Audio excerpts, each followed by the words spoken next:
சாந்தி. 11/1/2025 காலை முரளி பாப் தாதா மதுபன். இனிமையான குழந்தைகளே, யோகம் அதாவது பாபாவை நினைவு செய்வது என்பது அக்னிக்கு சமமானது. இதன் மூலம் உங்களுடைய பாவங்கள் எரிந்து போகின்றது.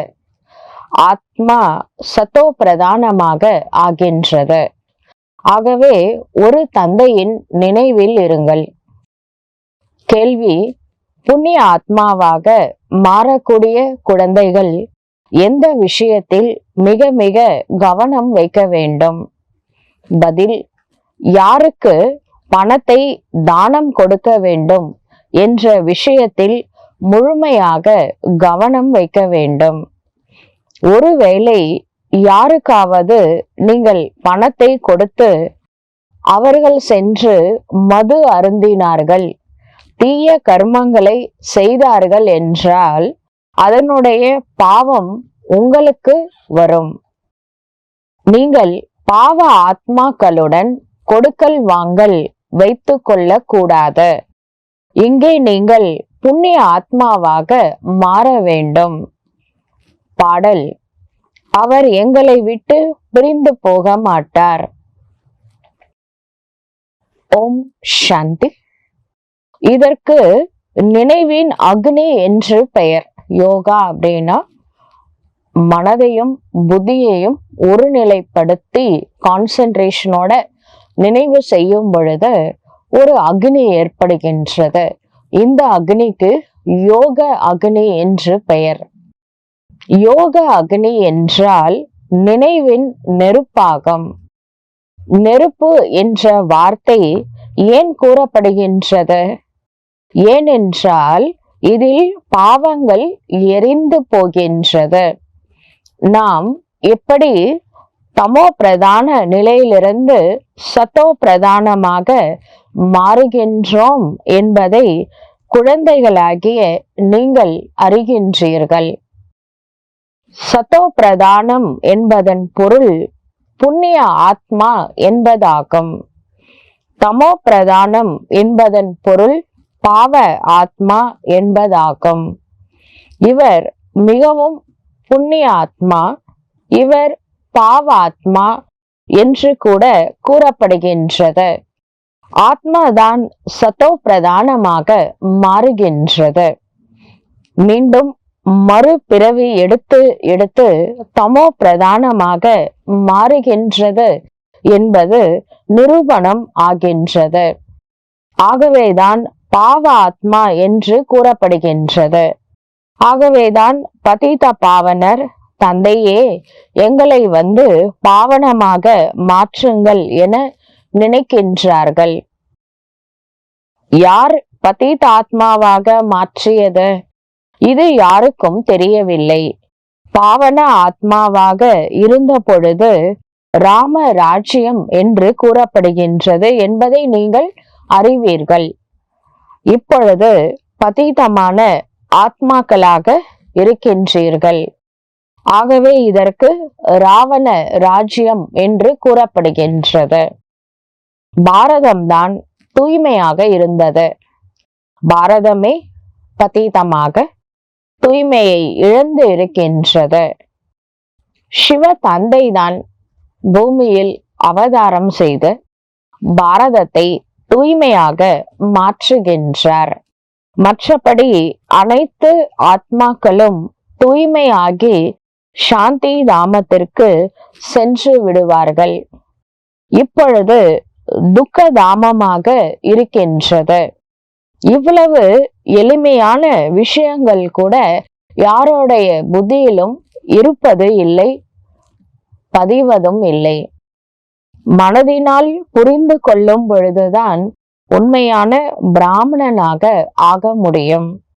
பிராமணன் ஆகாமல் பாபாவிடமிருந்து சொத்தை அடைய முடியாது. இப்பொழுது இது சங்கம யுகத்தின் யஜ்யமாகும். சங்கம யுகத்துல ருத்ரனால ஸ்தாபனை செய்யப்பட்ட ருத்ர வேள்வி ஆகும். யஜ்யத்திற்கு பிராமணர்கள் நிச்சயம் வேண்டும். அந்த ருத்ர வேள்வி நடத்துறாங்களே, வெளி உலகத்துல எங்க வேள்வி நடத்துறாங்க அப்படின்னாலும் லௌகீக பிராமணர்களை வைத்துதான் அந்த வேள்வி நடத்துவாங்க. ஆனா இது ருத்ரனோட டைரக்ட், அவரால் ஸ்தாபனை செய்யப்பட்ட ஞான யஜ்யம். இதற்கு பிரம்மா முக்கு வம்சாவளி பிராமணர்கள் தேவைப்படுகின்றார்கள். மரண உலகத்தில் இது கடைசி யஜ்யமாகும். இதோட யாரும் வேள்வியே நடத்த மாட்டாங்க. ஹோமம் வளர்க்கறத கணபதி ஹோமம் அப்படின்னு சொல்றாங்க. அதே மாதிரி ருத்ர வேள்வி அப்படின்னு சொல்றாங்க. இந்த மாதிரி வேள்விகள் இனிமே நடக்காது. இதுதான் கடைசி வேள்வியாகும். சத்தியுகம் திரேதாயுகத்துல பக்தியினுடைய பெயர் அடையாளம் இருக்காத, இதோட துவாபரயுகத்திலிருந்து மீண்டும் பக்தியில இந்த வேள்வி யஜ்யம் வளர்க்கறதெல்லாம் ஆரம்பமாகும். மரண உலகத்தில் தான் யஜ்யம் வளர்க்கின்றார்கள். அமர லோகத்துல, அதாவது சத்தியுகம் திரேதாயுகத்துல எந்த விதமான யஜ்யம் வளர்ப்பது கிடையாது. இங்கதான் யஜ்யம் வளர்க்கறதெல்லாம். பக்தர்களின் புத்தியில் இந்த விஷயங்கள் எதுவும் பதிவது கிடையாது. பக்தி முற்றிலும் தனிப்பட்டது ஆகும். ஞானம் தனிப்பட்டது ஆகும். மனிதர்கள் வேத சாஸ்திரங்கள் தான் ஞானம் என நினைக்கின்றார்கள். ஒருவேளை அவர்களுக்குள் ஞானம் இருந்தால் மீண்டும் மனிதர்கள் திரும்பி போவார்கள். ஆனால் நாடகத்தின்படி யாரும் திரும்பி போக முடியாது. முதல் நம்பரில் இருப்பவர்கள்தான் சத்தோ ரஜோ தமோ இந்த 3 ஸ்டேஜ் கிராஸ் பண்றாங்க. எல்லாரும் வராங்க, எல்லாருமே சத்தோ ரஜோ தமோ கிராஸ் பண்ணணும். அதுல முதல் நம்பர் விதிவிலக்கு கிடையாது அப்படின்னு சொல்ல வர்றாரு. மற்றவர்கள் சத்தோவுடைய நடிப்பை மட்டும் நடித்துவிட்டு எப்படி திரும்பி போக முடியும்?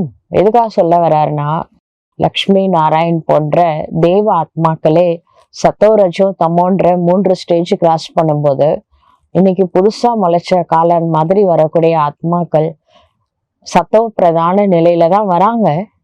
அப்படியே மேல போக முடியுமா? எல்லாரும் எல்லாத்தையும் கிராஸ் பண்ணி தான் ஆகணும். மற்றவர்கள் சத்தோவினுடைய நடிப்பை மட்டும் நடித்துவிட்டு எப்படி திரும்பி போக முடியும்? அவர்களும் தமோ பிரதானத்தில் வந்துதான் ஆக வேண்டும், நடித்துதான் ஆக வேண்டும். ஒவ்வொரு நடிகரின் சக்தியும் தனித்தனியாக இருக்கின்றது அல்லவா? பெரிய பெரிய நடிகர்கள் எவ்வளவு புகழ் வாய்ந்தவர்களாக இருக்கின்றார்கள். அனைவரையும் விட முக்கியமான படைக்கக்கூடியவர் இயக்குனர் மற்றும் முக்கியமான நடிகர் யார்? இப்பொழுது இறை தந்தை தான் முக்கியமானவர் ஆவார். பிறகு இப்போதைக்கு சிவாபா தான் ரொம்ப முக்கியமானவர். பிறகு ஜெகத் அம்பா மற்றும் ஜெகத் பிதா இருவரோட ரோலும் முக்கியமான ரோலாக இருக்கின்றது. ஜெகத்திற்கே அதிபதியாக, உலகிற்கே அதிபதியாக மாறுகின்றார்கள். இவர்களுடைய நடிப்பு நிச்சயமாக உயர்ந்தது ஆகும். எனவே அவர்களுடைய வருமானமும் உயர்ந்தது ஆகும். தந்தை சம்பளம், அதாவது கர்மத்தின் பலனை வழங்குகின்றார். அது அனைத்தையும் விட உயர்ந்தது ஆகும். நம்ம நற்செயல்கள் செய்யறோம் அப்படின்னா அதற்காக நல்ல பலன் அவசியம் கிடைக்கும்.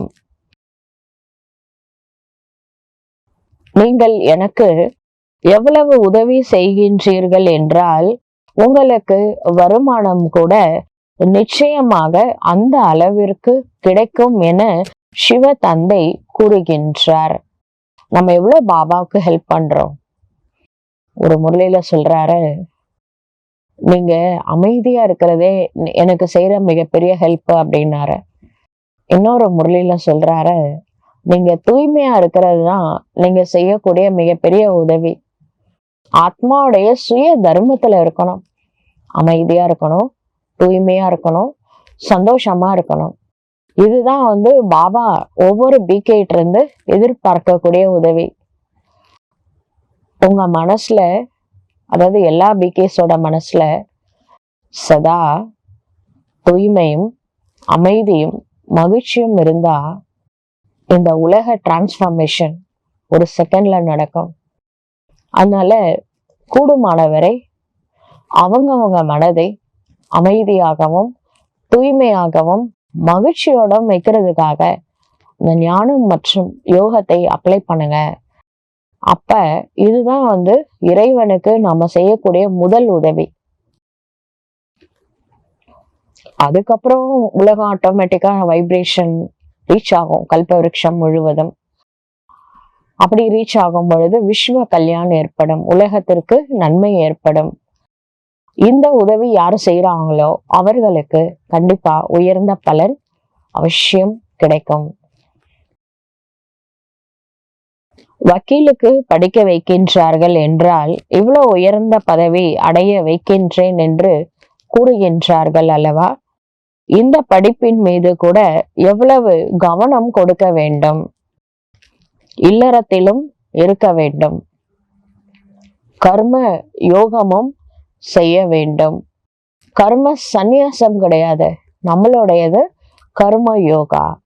அதை செஞ்சிட்டு இருந்தாலும் இறை நினைவுல இருக்கணுமே தவிர வேலையை துறக்க கூடாது. இல்லறத்தில் இருந்து கொண்டே அனைத்தையும் செய்து கொண்டே பாபாவிடமிருந்து சொத்தை அடைவதற்காக முயற்சி செய்ய வேண்டும். அனைத்தையும் செய்து கொண்டே பாபாவுடைய நினைவில் இருக்க வேண்டும். இதில் எந்த துன்பமும் இல்லை.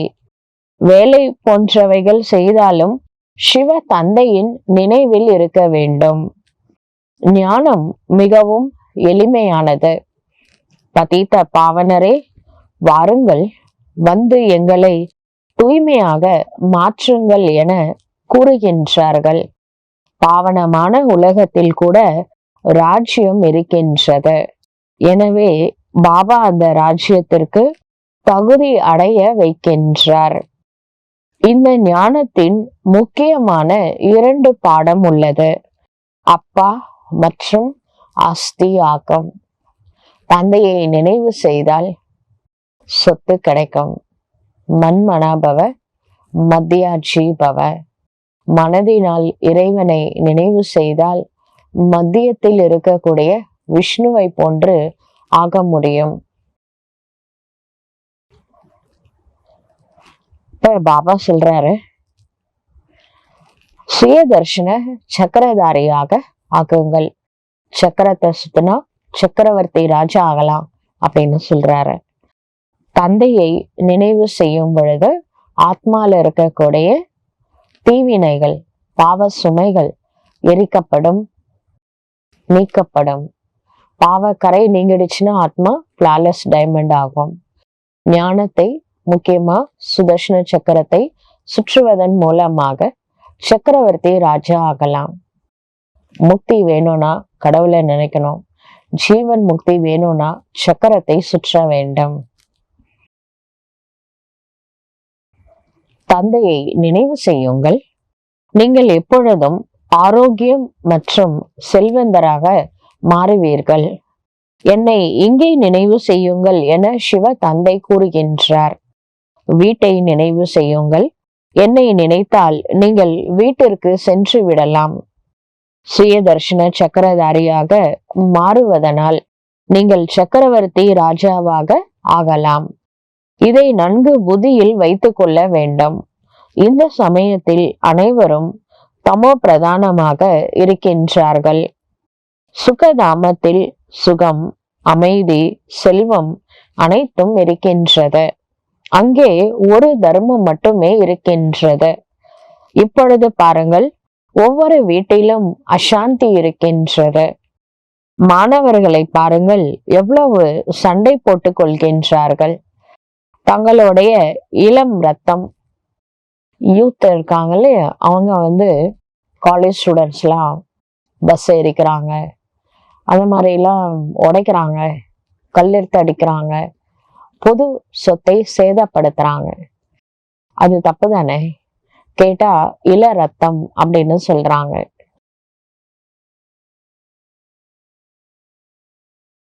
இந்த உலகமே தமோ பிரதானமான உலகமாக இருக்கின்றது. சத்தியுகம் புது உலகமாகும். பாபா சங்கம யுகத்தில் வந்திருக்கின்றார். மகாபாரத போர் கூட சங்கம யுகத்தில் நடக்கக்கூடியதுதான். இப்பொழுது இந்த உலகமே மாற வேண்டும். நான் புது உலகத்தை ஸ்தாபனை செய்ய சங்கமத்தில்தான் வருகின்றேன். இதற்குதான் புருஷோத்தம சங்கம யுகம் என்று கூறுகின்றார்கள் என சிவ தந்தைதான் கூறுகின்றார். புருஷோத்தம மாதம், புருஷோத்தம வருடம் கூட கொண்டாடுகின்றார்கள். ஆனால் இப்ப நடக்கிறது புருஷோத்தம யுகமாகும். ஆத்மா தன்னை உத்தமமாக மாற்றி கொள்ளக்கூடிய ஒரு யுகத்துல நாம வாழ்ந்து கொண்டு இருக்கின்றோம். ஆனால் இந்த புருஷோத்தம சங்கம யுகத்தை பற்றி யாருமே தெரிந்து கொள்ளவில்லை. சங்கமத்தில்தான் பாபா வந்து உங்களை வைரம் போல மாற்றுகின்றார். பிறகு இதில் கூட வரிசை கிரமம் இருக்கின்றது. வைரம் போல ராஜாவாக நம்மை இறைவன் மாற்றுகின்றார். மற்றவர்கள் தங்கம் போன்ற பிரஜைகளாக நம்மை ஆக்குகின்றார்கள். குழந்தை பிறக்கின்றது, சொத்திற்கு உரிமையாளராக ஆகின்றது. இப்பொழுது நீங்கள் பாவனமான உலகத்திற்கு உரிமையாளர்களாக ஆகின்றீர்கள். பிறகு அதுல உயர்ந்த பதவி அடைவதற்கு முயற்சி செய்ய வேண்டும். இந்த சமயத்தில் உங்களுடைய முயற்சியே கல்ப கல்பத்தின் முயற்சியாகும். இவர்கள் கல்ப கல்பத்திற்கும் இவ்வாறுதான் முயற்சி செய்வார்கள் என புரிந்து கொள்ளப்படுகின்றது. இவர்கள் கல்ப கல்பத்திற்கும் இவ்வாறுதான் முயற்சி செய்வார்கள் என புரிந்து கொள்ளப்படுகின்றது. இவர்களால் அதிகமாக முயற்சி நடக்காத, பிறவி பிறவியாக கல்ப கல்பமாக இவர்கள் பிரஜையில்தான் வருவார்கள். இவர்கள் பணக்கார பிரஜைகளுக்கு வேலைக்காரர்களாக ஆவார்கள். வரிசை கிரமம் இருக்கின்றது அல்லவா? படிப்பின் ஆதாரத்தில் அனைத்தும் தெரிகின்றது. இந்த நிலையில் நாளை நீங்கள் உடலை விட்டுவிட்டால் என்ன பதவி கிடைக்கும் என பாபாவால உடனே கூற முடியும். ஒவ்வொரு நாளும் நேரம் குறைந்து கொண்டே போகின்றது. ஒருவேளை யாராவது உடலை விட்டுவிட்டால் பிறகு படிக்க முடியாத, ஏதோ கொஞ்சம் புத்தியில் இருக்கலாம். சிவ பாபாவை நினைக்கின்றார்கள். நீங்கள் சிறிய குழந்தைகளுக்கு கூட நினைவுபடுத்தினீர்கள் என்றால் சிவ் பாபா சிவ் பாபா என கூறிக்கொண்டே இருப்பார்கள். அவர்களுக்கு சிறிது கிடைக்கின்றது. சிறிய குழந்தைகள் மகாத்மாவிற்கு சமமானவர்கள் ஆவார்கள். விகாரங்களை பற்றி குழந்தைங்களுக்கு அப்படின்னா என்னன்னே தெரியாது. அவர்கள் பெரியவர்கள் ஆகின்றார்களோ அவ்வளவு விகாரங்களின் தாக்கம் ஏற்படுகின்றது. கோபம் ஏற்படுகின்றது, மோகம் உண்டாகின்றது. இதெல்லாம் வளர வளரதான் கோபம் மோகம்லாம் வருது. இப்பொழுது இந்த உலகத்தில் இந்த கண்கள் மூலமாக எதையெல்லாம் பார்க்கின்றீர்களோ, கண்களுக்கு ஒரு பவர் கொடுத்திருக்கிறார். இந்த ஸ்தூலமான கண்ணுக்கு எதெல்லாம் பார்க்கிறோமோ எல்லாமே ஒரு நாள் என்ன ஆக போகுது, அழிய போகின்றது. அதனால அதுல இருந்து பற்றை விலக்க வேண்டும். திடீர்னு கண்ணில் பார்க்குற ஒரு மனிதர் மிஸ் ஆகுறாங்கன்னு வச்சுக்கோங்க, இறந்து போயிட்டாங்க. அது உங்களுடைய க்ளோஸ் ரிலேஷனா இருக்கலாம், நண்பர்களாக இருக்கலாம். மனசு உடையும்ல. இருக்கிறதுலே மிகப்பெரிய துக்கம் பற்றுனால் வரக்கூடியதுதான். அதனாலதான் கீதையோட லாஸ்ட் சாப்டர்ல நஷ்டோ மோகா ஸ்மிருதி லப்தான்னு இருக்கு. அதான் கடைசியா கிருஷ்ணர் சொன்ன மாதிரி காமிச்சிருக்காங்க. நம்மளுடைய லாஸ்ட் சாப்டர் அதுதான். மோகத்திலிருந்து பற்றிலிருந்து விடுபட்டு இறை நினைவுல ஆத்மா வெளியில வரணும். ஒண்ணு மட்டும் ஞாபகம் இருக்கட்டும், கண்களால பார்க்கிற எந்த பொருளோ மனிதர்களோ காட்சியோ பர்மனெண்ட் கிடையாது. அத புத்தியில கண்டிப்பா நாம ரெக்கார்ட் பண்ணணும். அப்ப நடுவுல யாராவது மிஸ் ஆகுறாங்க அப்படின்னா துக்கம் வராத, எதையும் தாங்கும் இதயம் வரும். இப்ப பற்று வச்சுதான் ஆகணும்னா, பற்றற்றவன் ஒருத்தர் இருக்கிறாரே கடவுள, அவர் மேல முழுமையான பற்று வைக்கலாம். இறைவன் மீது முழுமையான 100% அன்பு செலுத்தலாம், பற்று வைக்கலாம், அட்டாச்மெண்ட் வைக்கலாம். ஏன்னா அவர் நிரந்தரமானவர், வேற எதுவுமே நிரந்தரம் அல்ல. கண்களால் பார்க்கிற காட்சிகள் கூட நிரந்தரம் அல்ல. அது மேல கூட பற்று வேண்டாம் அப்படின்னு பாபா சொல்றாரு. அது இந்த கண்களால பார்க்கிற அனைத்துமே ஒரு நாள் சுடுகாடாக ஆக போகின்றது என்று உங்களுக்கு தெரியும். தமோ பிரதானமான பொருட்கள் இருக்கின்றன. மனிதர்கள் இறந்து விட்டால் அவங்க யூஸ் பண்ண பழைய பொருளை வெட்டியானுக்கு கொடுத்துருவாங்க. இந்த காலத்துல எல்லாம் கொடுக்குறாங்களா என்னன்னு தெரியாத. ஆனா முன்னாடி எல்லாம் ஈவன் அவங்க யூஸ் பண்ண நகைங்களை கூட கொடுத்துருவாங்க வெட்டியானுக்காக. பாபா எல்லையற்ற வெட்டியானாக இருக்கின்றார். அவர் எல்லைக்கு அப்பாற்பட்ட வெட்டியான். வெட்டியான்னா என்ன பண்ணுவாங்க, பணத்தை இருக்கிறாங்கல்ல, உலகத்தை இருக்கிறதுக்காக வந்திருக்கிறாரு மகாகாலேஸ்வர். எல்லைக்கு அப்பாற்பட்ட வெட்டியான். நம்ம யூஸ் பண்ண பொருள் கொடுத்துடலாமா? உயிரோட இருக்கும் பொழுதே கொடுத்துருங்க. எப்படின்னா, என்னுடையது அப்படின்னு எதெல்லாம் இருக்கோ அதெல்லாம் உன்னுடையது அப்படின்னு மனசுல நினைச்சா போதும், பற்று நீக்கப்படும். என்னுடைய ஃபேமிலி, என்னுடைய குழந்தைங்க, என்னுடைய பொருள், என்னுடைய வீடு, என்னுடைய வண்டி, உன்னுடைய வீடு, உன்னுடைய குழந்தைங்க, உன்னுடைய ஃபேமிலி.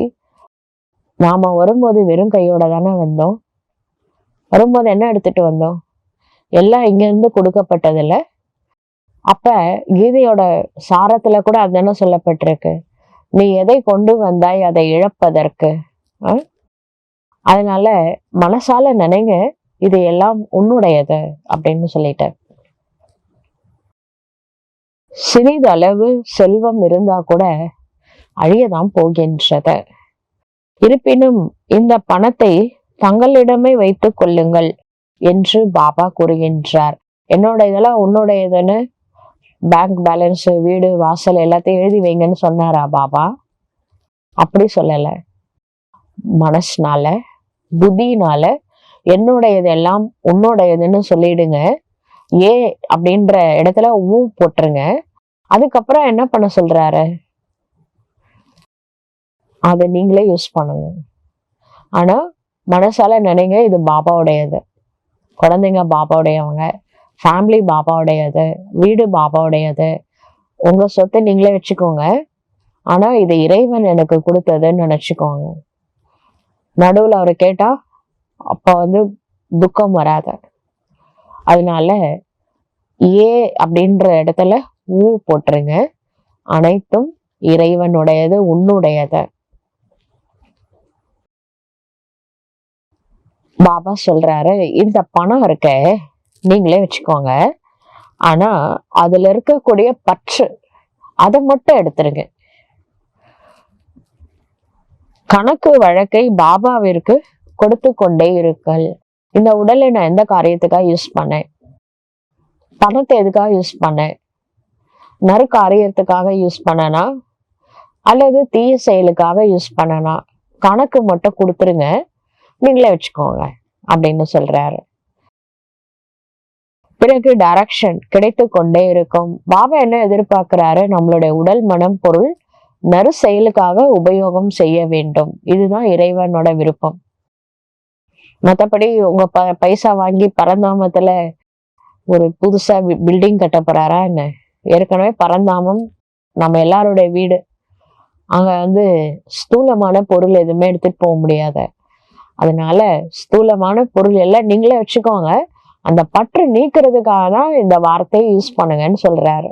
எல்லாமே புரிஞ்சுக்க வேண்டிய விஷயம்.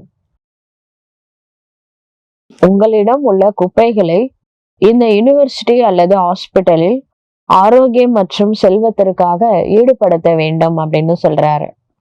பணம் எக்ஸ்ட்ரா இருந்தா உண்டியல போட்டீங்கன்னா, அதனால ஒரு சென்டர் நடக்குது, கீதா பாஷலா நடக்குதுன்னா அங்க 4 பேர் வராங்கல்ல, அவங்களுக்கு புண்ணியமா ஆகுமா ஆகாதா?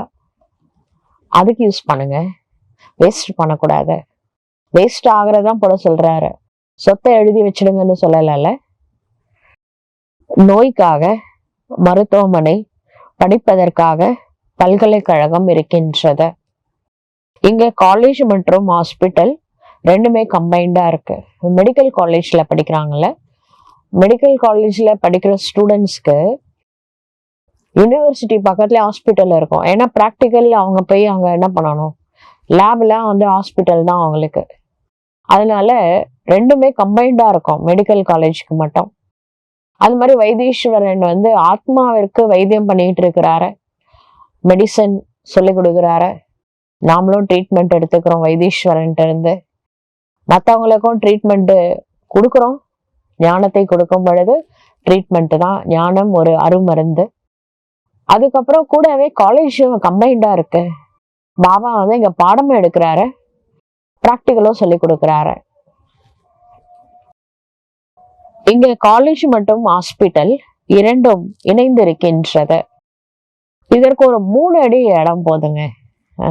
வாமனன்னு ஒருத்தர், அவரு வந்தாரு. எப்பன்னா மகாபலி சக்கரவர்த்தி, அவரு ஒரு அசுரனோட ராஜா.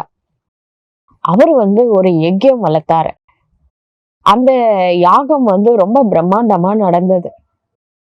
அந்த யஜ்யத்துல அது சொல்லுவாங்களே, அந்த யஜ்யத்துல 48 ஒரு மண்டலம் யாகம் நடக்கும். அஸ்வமேத யாகம்னு பேரு. 48 நாள்ல யாரு வந்தாலும் அவங்களுக்கு இல்லைன்னு சொல்லக்கூடாது. வந்தவங்க எல்லாருக்குமே ஏதாவது ஒண்ணு கொடுத்துக்கிட்டே இருக்கணும். அப்ப அந்த யாகம் முடியும் பொழுது, ஸ்டார்ட் பண்ணும் பொழுது என்ன பண்ணுவாங்க, ஒரு குதிரைய கருப்பு குதிரை வெட்டி போட்டு யாக குண்டத்துல அப்புறமா தான் யாகமே ஆரம்பிப்பாங்க. இது துவாபர யுகத்துல உண்மையிலே நடந்த விஷயம்தான். 48 நாள் கழிச்சு அதுல ஒரு ஒயிட் கலர்ல குதிரை வெளியில வரும். அப்ப இந்த ஒரு மண்டலத்துல யாரு வந்தாலும் இல்லைன்னு சொல்லக்கூடாது. இதுதான் அந்த யாகத்தினுடைய தர்மம். அதுக்கப்புறம் அந்த வெள்ளை குதிரை வருது இல்ல, அது எங்க போனாலும் அந்த இடம்லாம் அவங்களுக்கு சொந்தம், அந்த ராஜாவுக்கும் சொந்தமாகும். இந்த யாகம் ராமரும் பண்ணாரு அப்படின்னு பக்தியில சொல்லப்பட்டிருக்கு. மகாபலி சக்கரவர்த்தி அசுரர்களுடைய தலைவன், அவரும் பண்ணாரு. அப்ப இந்த வாமன அவதாரம் எடுத்துட்டு போறாரு. யாரு? கிருஷ்ணா, அதாவது விஷ்ணு. வாமன அவதாரம் போயிட்டு எனக்கு எனக்கு முதல்ல ப்ராமிஸ் பண்ணுங்க அப்படின்னு சொல்லுவாரு. அந்த காலத்துல எல்லாம் இந்த தண்ணி வச்சுதான் ப்ராமிஸ் பண்ணுவாங்க. அந்த கமண்டலத்தை எடுத்தாரு ப்ராமிஸ் பண்றதுக்காக. அசுரர்களுடைய குரு பேரு சுக்ராச்சாரியார். அந்த சுக்ராச்சாரியார் என்ன பண்ணாருன்னா, கமண்டலத்துல அந்த தண்ணி கொட்டுற பகுதி இருக்கு இல்லையா, அந்த இடத்துல போய் அடைச்சிக்கிட்டாரு வண்டு மாதிரி. அப்ப அவரு தண்ணி கொட்டுறாரு, வரவே மாட்டேங்குது. அதுக்கப்புறம் இந்த வாமனன் தான் ஒரு குச்சி வச்சு குத்திட்டாரு. அதுக்கப்புறம் அவரு கண்ணுல பட்டுடுச்சு, வண்டு உள்ள போயிடுச்சு. அதுக்கப்புறம் அந்த தண்ணி வச்சு தானம் கொடுத்துட்டாரு. நீ எது கேட்டாலும் நான் தரேன் அப்படின்னு சொல்லிட்டாரு. அப்புறம் வாமனன் கேட்டாரு, எனக்கு ஒரு 3 அடி இடம் கொடுங்க அப்படின்னு கேட்டாரு. 3 அடிதான், குள்ளமா இருந்தாரு. ஒரு 3 அடிதான், அவரே ஹைட்ல இருப்பாரு.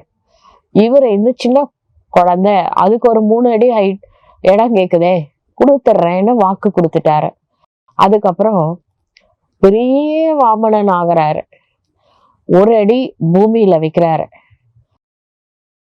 அடுத்த அடி வானத்தை அளக்குறாரு, உலக அளக்குறாரு.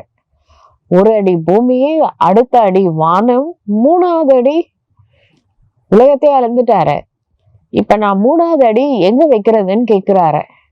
அப்ப மகாபலி சக்கரவர்த்தி என் தலை மேல வைங்கன்றாரு.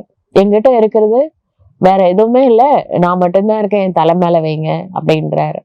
அப்புறம் அந்த தலை மேல காலை வைக்கிறாரு. 3வது அடி அப்படியே உள்ள போயிட்டாரு பாதாள லோகத்துக்கு. அதுல இருந்து அந்த மகாபலி சக்கரவர்த்தி பாதாள லோகத்துல இருக்கிறாரு அப்படின்னு உலகத்துல சொல்லுவாங்க. இது எதுக்காக சொல்றோம் அப்படின்னா, கடவுள் கூட நம்ம கிட்ட ஒரு 3 அடி மண்ணு கேட்கிறாரு. நம்ம ரொம்ப சாதாரணமா நினைச்சு 3 அடி கொடுத்துட்றோம் அப்படின்னு சொல்றோம். இந்த உடல் மண்ணால் ஆக்கப்பட்டிருக்க. தேகதாரிகள் அவங்களும் தேகமா நினைச்சோம்னா மண்ணுதான், உலகமும் மண்ணுதான், மண்ணோட போகுதுன்னு சொல்றாங்கல்ல. அப்ப இந்த 3 அடி மண்ணு எண்ணங்கள் மூலமா தானமா கேட்கிறாரு.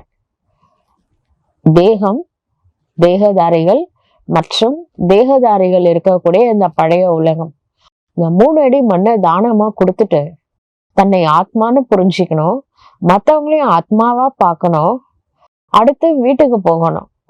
இந்த உலகம் கூட பர்மனெண்ட் கிடையாதுல்ல. இது யாரோட புத்தியில இருக்கோ அவங்கதான் உண்மையிலே மகா பலி சக்கரவர்த்தி.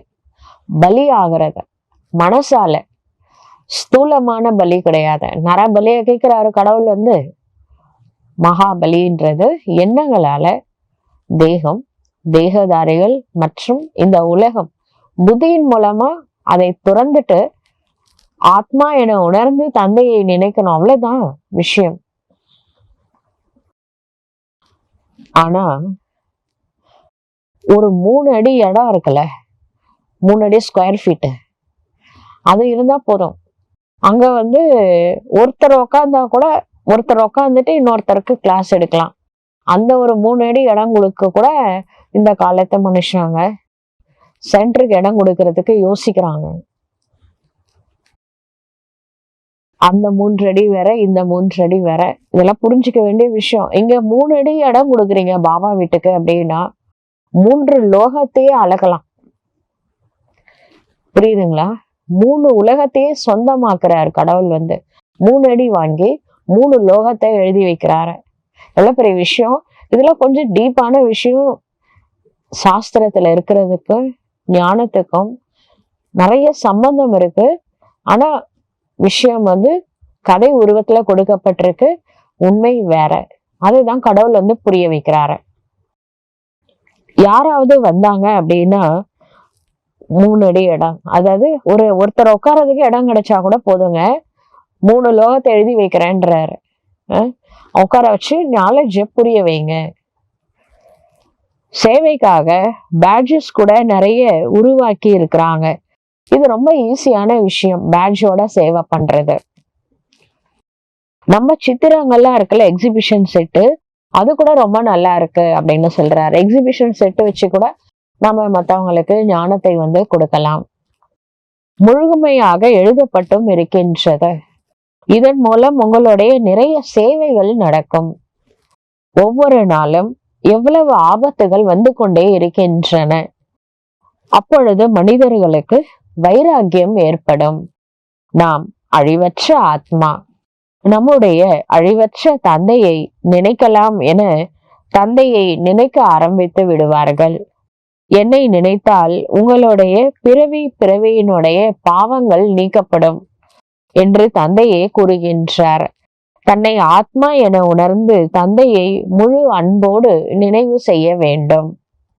தேக அபிமானத்தில் வரக்கூடாது. ஆம், குழந்தைகளிடம் வெளிப்படையான அன்பு வையுங்கள்.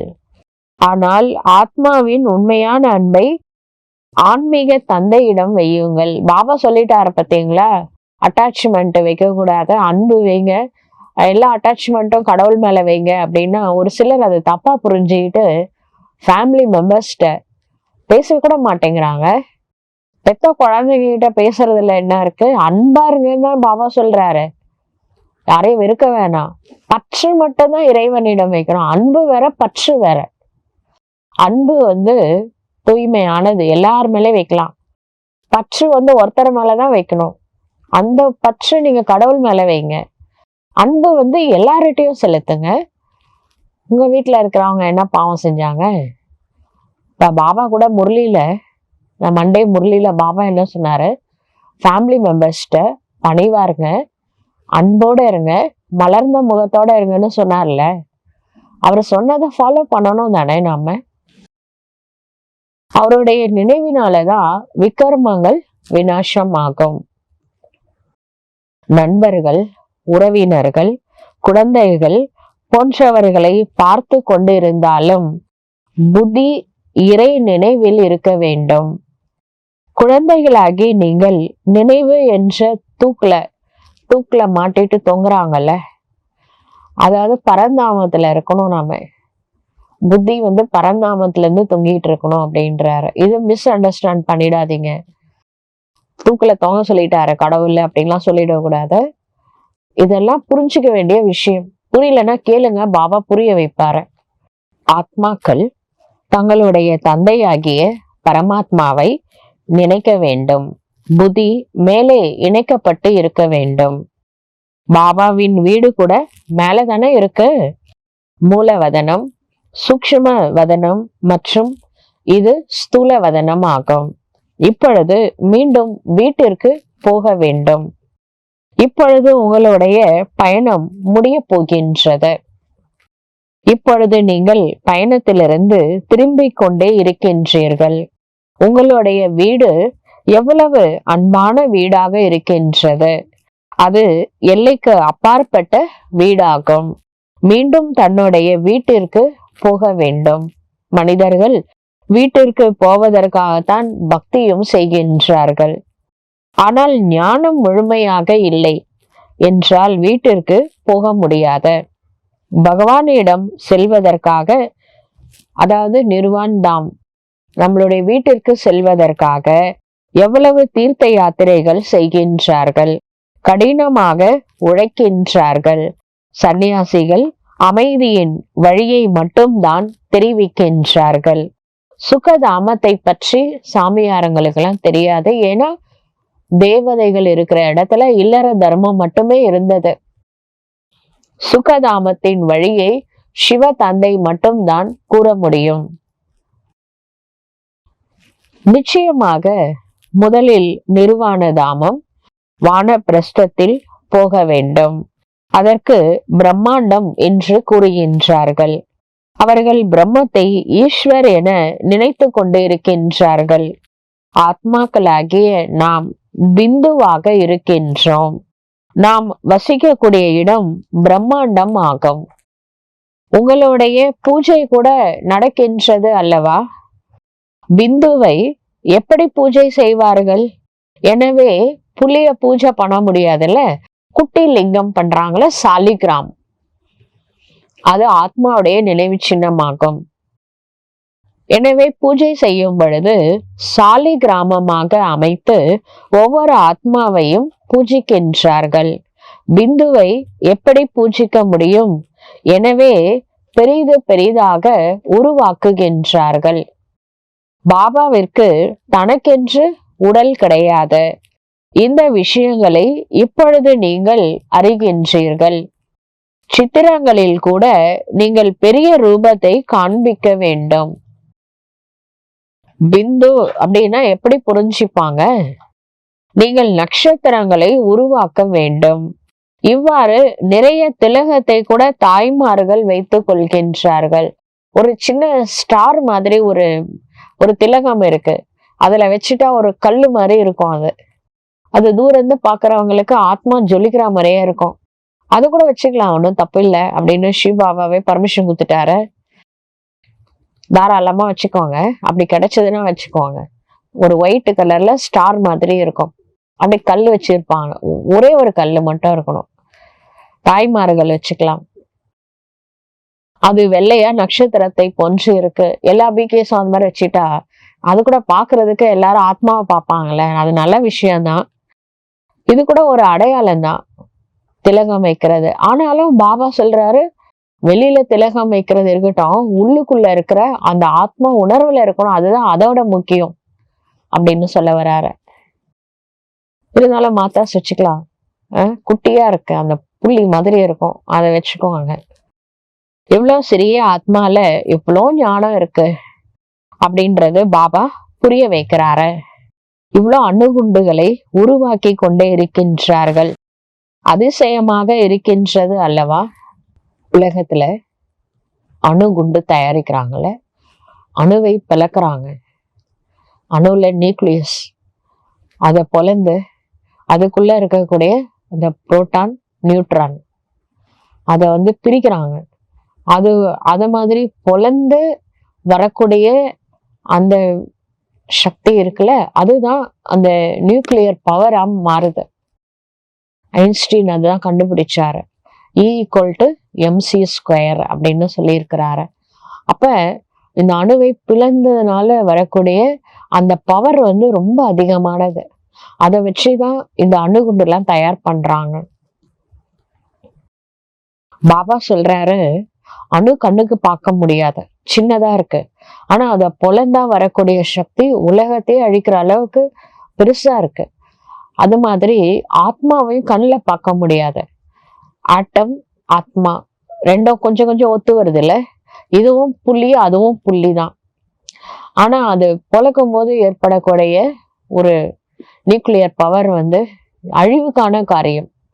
ஆனா ஆத்மால இருக்கக்கூடிய பவர் இருக்குல்ல, அதை நாம அதிகப்படுத்தணும், வெளிக்கொண்டு வந்தோம். சப்கான்சியஸ் மைண்ட்ல இருக்கிற பவர்ஸ் கான்சியஸ் மைண்டுக்கு எமர்ஜி பண்ணா இது ஆக்கப்பூர்வமான காரியத்துக்கு, ஸ்தாபனா, புது உலகத்தை ஸ்தாபனை காரியத்துக்கு யூஸ் பண்ணலாம். அதனால பாபா சொல்றாரு, அணுகுண்டுகளை இந்த சயின்டிஸ்ட் நிறைய உருவாக்கி கொண்டே இருக்கின்றார்கள். இது அதிசயமா இருக்கு பாத்தீங்களா? புள்ளி எவ்வளவு வேலை பண்ணுது, ஆத்மால எவ்வளவு பார்ட் இருக்கு பாருங்க. இது ஆக்கப்பூர்வமான எனர்ஜி ஆத்மால இருக்கு, அழிவுக்கான எனர்ஜி அந்த ஆட்டமிக் பாம்ல இருக்கு. இது மிகவும் ஆழமான விஷயமாகும். இவ்வளவு சிறிய ஆத்மா இந்த உடல் மூலமாக எவ்வளவு வேலை செய்கின்றது. ஆத்மா அழிவற்றது ஆகும். அதனுடைய பார்ட்டும் ஒரு பொழுதும் அழிவது கிடையாது, நடிப்பும் மாறுவது கிடையாது. இப்பொழுது மிக பெரிய மரமாக இருக்கின்றது. சத்தியுகத்துல எவ்வளவு சிறிய மரமாக இருக்கின்றது, பழையதாக ஆகுவது கிடையாது. இனிமையான சிறிய மரத்தினுடைய நாற்று இப்பொழுது நடப்பட்டு கொண்டே இருக்கின்றது. நீங்கள் பதீதமாக இருந்தீர்கள், இப்பொழுது மீண்டும் தூய்மையாக ஆகிக் கொண்டே இருக்கின்றீர்கள். சிறிய ஆத்மாவிற்குள் எவ்வளவு பெரிய பார்ட்டு அடங்கி இருக்கின்றது. இதுதான் இயற்கையாகும். அழியாத பார்ட்டு நடந்து கொண்டே இருக்கின்றது. இது ஒரு பொழுதும் முடிவடைவது கிடையாது. அழிவற்ற பொருளாகும். ஆத்மால ரெக்கார்ட் ஆகியிருக்கிற கூடிய நம்மளோட ரோலை யாராலையும் அழிக்க முடியாது. இந்த அழிவற்ற பார்ட்டு நிரம்பி இருக்கின்றது. இது அதிசயமாக இருக்கின்றது அல்லவா? குழந்தைகளே, ஆத்ம உணர்வுடையவர்களாக மாறுங்கள் என சிவ தந்தை புரிய வைக்கின்றார். தன்னை ஆத்மா என உணர்ந்து தந்தையை நினைவு செய்யுங்கள். இதில் கடினமான முயற்சி இருக்கின்றது. உங்களுடையதுதான் அதிகமான பார்ட் ஆகும். பாபாவினுடையது உங்களை போன்று அதிகமான பார்ட்டு கிடையாது. நீங்கள் சொர்க்கத்தில் சுகம் உடையவர்களாக ஆகிவிடுகின்றீர்கள் என்றால் நான் ஓய்வில் அமர்கின்றேன். சத்தியுகத்துக்கு நம்ம போயிட்டா பாபா மறைத்தல், சப் குச் கர்க்கே அப்னே ஆப் சிப்பாயா. பாபா சொல்றாரு, நான் ரெஸ்ட்ல இருப்பேன். எல்லாத்தையும் செஞ்சுட்டு தன்னை தானே மறைச்சுக்கிறாரு. 5 தொழில ஒரு தொழில் மறைத்தல். அது சத்தியுகம் திரேதாயுகத்துல. எனக்கு எந்த நடிப்பும் அந்த சமயத்துல கிடையாது. நம்ம தான் அவரை டிஸ்டர்ப் பண்ண மாட்டோம்ல சொர்க்கத்துக்கு போனதுக்கு அப்புறம். இந்த சமயத்துல எவ்வளவு சேவை செய்கின்றேன் அல்லவா? இந்த ஞானம் இவ்வளவு அதிசயமா இருக்கு பாத்தீங்களா? உங்களை தவிர வேறு யாருமே கொஞ்சம் கூட இந்த ஞானத்தை புரிந்து கொள்ளவே முடியாது. பாபாவின் நினைவில் இல்லாமல் தாரணை செய்ய முடியாது. உணவு விஷயங்களில் கூட வித்தியாசம் ஏற்படும் பொழுது தாரணையில் வித்தியாசம் ஏற்படுகின்றது. இதில் தூய்மை மிகவும் தேவையாகும். தந்தையை நினைப்பது மிகவும் எளிதான விஷயமாகும். தந்தையை நினைக்க வேண்டும், மேலும் தந்தையிடமிருந்து சொத்தை அடைய வேண்டும். ஆகவேதான் நீங்கள் உங்களிடம் படங்களை வைத்துக் கொள்ளுங்கள் என பாபா கூறுகின்றார். யோகா மற்றும் ஆஸ்தியின் படங்களை உருவாக்கினால் ஆன்மீக போதை ஏறும். நாம் பிராமண நிலையிலிருந்து தேவதையாக ஆகிக் கொண்டே இருக்கின்றோம். பிறகு நாம் தேவதைகள் அங்க இருந்து என்ன ஆகுவோம்? க்ஷத்திரியர்கள் ஆவோம். சத்தியுகத்துல தேவதைகள், திரேதாயுகத்துல க்ஷத்திரியர்களா மாறுவோம். பிராமணர்கள் புருஷோத்தம சங்கம யுகத்தை சார்ந்தவர்கள். நீங்கள் புருஷோத்தம் ஆகின்றீர்கள் அல்லவா? மனிதர்களுக்கு இந்த விஷயங்களை புரிய வைப்பதற்கு எவ்வளவு கடின முயற்சி செய்ய வேண்டியதாக இருக்கின்றது. ஒவ்வொரு நாளும் ஞானத்தை புரிந்து கொள்ள குஷியின் அளவும் அதிகரிக்கும். குழந்தைகளாகிய நீங்கள் நமக்கு பாபா மிகவும் நன்மை செய்கின்றார் என புரிந்து கொள்கின்றீர்கள். கல்ப கல்பமாக நம்முடையது ஏறும் கலையாகும். இங்கே இருந்து கொண்டே சரீர நிர்வாகத்திற்காக அனைத்து காரியங்களையும் கர்ம யோகியாக இருந்து செய்ய வேண்டியதாக இருக்கின்றது. நாம் சிவ பாபாவின் பண்டக சாலையிலிருந்து, பண்டாராலிருந்து சாப்பிடுகின்றோம். நம்மளுக்கு படி அளக்கிறது யாரு? சிவ தந்தை தான். சிவ பாபாவை நினைத்து கொண்டே இருந்தால் நம்மளுடைய துக்கம், நோய்கள் எல்லாமே நீக்கப்படும். பிறகு இந்த பழைய உடலை விட்டு சென்று விடலாம். பாபா எதையும் பெற்றுக்கொள்வது இல்லை என குழந்தைகள் புரிந்து கொள்கின்றார்கள். அவர் ஆக்சுவலா வள்ளல். அவர்தான் கேட்டார்ல, என்னுடையது எல்லாம் உன்னோடையதுன்னு சொல்லுங்கன்னு. அது உண்மையில எழுதி வாங்கிக்க போறது இல்ல, மனசால நினைக்கதான் சொன்னாரு. ஸ்ரீமத் படி நடந்து கொண்டே இருங்கள் அப்படின்னு பாபா புரிய வைக்கின்றார். நீங்கள் பணத்தை யாருக்கும் தானம் செய்ய வேண்டும் என்ற இந்த விஷயத்தில் முழு கவனம் செலுத்த வேண்டும். ஒருவேளை நீங்கள் யாருக்காவது பணம் கொடுக்குறீங்க, அவங்க அதனால மது அருந்துறாங்க, இல்ல ட்ரக் அடிக்ட் ஆகுறாங்க, அல்லது தீய செயல்களை செய்யறாங்க அப்படின்னா நீங்க பணம் கொடுத்ததுனால தானே செஞ்சாங்க. அதனால அவங்க செஞ்ச பாவத்துல 50% யாரு கொடுத்தாங்களோ அவங்களுக்கு வரும். இருக்கிற பாவமே தலைக்கு மேல இருக்கு, இது தேவையில்லாம இதெல்லாம் ஈடுபடக்கூடாது அப்படின்னு புரிய வைக்கிறாரு. பாவ ஆத்மாக்களோட கொடுக்கல் வாங்கல் வைத்து கொள்ள கூடாது. எவ்வளவு வித்தியாசமா இருக்கு பாத்தீங்களா? பாவ ஆத்மாக்களிடம்தான் கொடுக்கல் வாங்கல் செய்து பாவ ஆத்மாக்களாக மாறுகின்றார்கள். இங்கேயோ நாம வந்தது புண்ணிய ஆத்மாவாக மாறுவதற்காக. எனவே பாவ ஆத்மாக்களிடம் கொடுக்கல் வாங்கல் வைத்து கொள்ள கூடாது. யாருக்கும் துக்கம் கொடுக்க கூடாது, யார் மீதும் மோகம் வைக்க கூடாது என்று சிவ தந்தை கூறுகின்றார். பாபா சாக்ரீன் ஆவார், ஸ்வீட்டஸ்ட் பாபா. பழைய குப்பைகளை வாங்கி கொண்டு பாபா நம்மளுக்கு எவ்வளவு வட்டி கொடுக்கிறார் பாத்தீங்களா? எவ்வளவு பெரிய வட்டி. அதாவது பழைய தேவையில்லாத வேஸ்ட் தாட்ஸ் இருக்கிற மனசு, அதை கொடுத்துட்டு பாசிட்டிவ் தாட்ஸ் இருக்கிற மனசா மாத்திக்கிறோம்.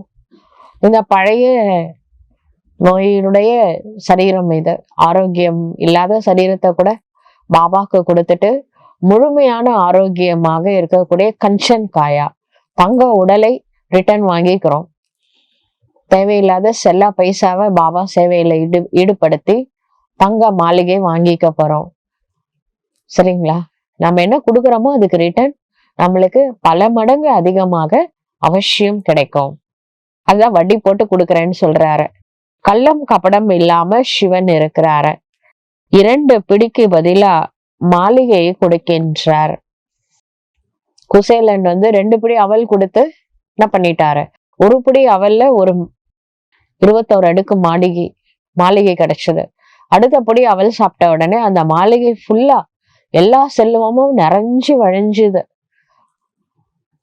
3வது பிடியை சாப்பிடாம ருக்மணி தடுத்துட்டாங்க அப்படின்னு பக்தியில சொல்றாங்க. ஆக்சுவலா இந்த கிருஷ்ணர் பாகவதம் எல்லாம் சிவபாபாவுடைய கதை தான். கிருஷ்ண லீலை கிடையாது, ஆக்சுவலா சிவ லீலை தான் எல்லாமே. நம்மளால மனசால 2 படி அவள் என்னால இவ்வளவுதான் முடியும். அதுக்கு ரிட்டர்ன் பாபா என்ன பண்றாரு, 21 பர்த்துக்கு கொடுக்கிறாரு.